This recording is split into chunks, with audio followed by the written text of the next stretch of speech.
கொண்ட மலர்கள் மலர்ந்தது எனக்கு மதுரசம் அருந்தட்டுமா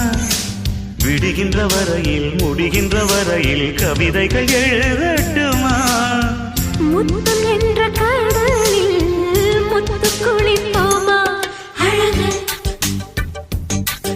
அழகு ஓ நீ நடந்தால் நடையழகு அழகு நெருங்கி வரும் இடையழகு அழகு வேலெறியும் விழியழகு